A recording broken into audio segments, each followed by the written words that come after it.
على رسوله الكريم أما بعد قال الله تبارك وتعالى في القرآن المجيد والفرقان الحميد أعوذ بالله من الشيطان الرجيم بسم الله الرحمن الرحيم وما أرسلناك إلا رحمة للعالمين صدق الله العظيم. Honorable judges, respected elders, my dear brothers and sisters, I greet you with the Islamic greeting, Assalamu alaikum wa rahmatullahi wa barakatuh. The topic given to me today is the life and attributes of our beloved Prophet, Muhammad sallallahu alayhi wa sallam.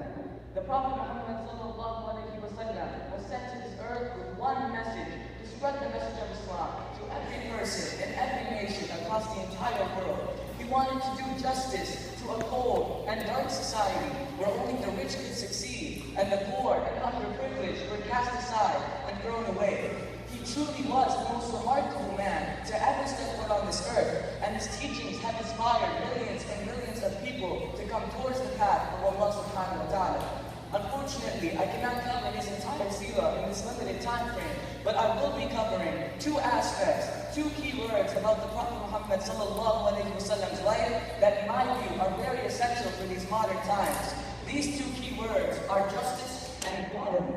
Now, I want everybody in the audience to think, what is proper justice and equality? Allah subhanahu wa ta'ala mentions in the Holy Quran, Inna Allah ya'muru bil adli wal ihsan, which means Allah commands the doing of justice and the doing of good.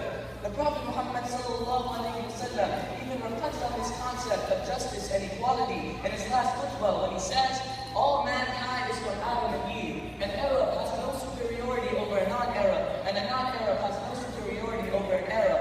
Also, a white has no superiority over a black, and a black has no superiority over a white, except for how much piety they have.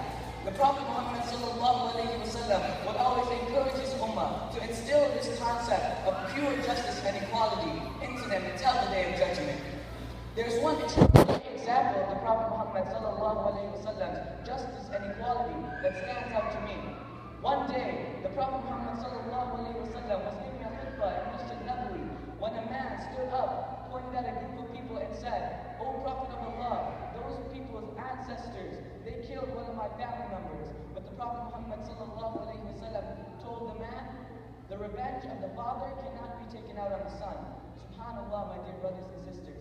This was the kind of characteristic and mindset that made the Prophet Muhammad sallallahu alayhi wa sallam such a respected personality in this world, even to people who are not even Muslim. The Prophet sallallahu alayhi wa sallam was so well known for his justice and equality that even the Jews, who were his most deadly enemies, would bring their cases to him and he would solve them according to their law. Now imagine what would happen, my dear brothers and sisters, if we reached out to the world with this message of justice and equality.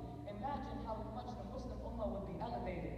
We need to start reaching out and making people see us for who we really are and not how the media portrays us to be. Now before I conclude with my speech, I would just like to say one thing. We are like ships. We're lost in the deep dark sea. And the Prophet Muhammad sallallahu alayhi wa sallam is like our guiding light. And the Quran is our compass to guide us on the straight path towards Sirat al-Mustaqim, towards Jannah. May Allah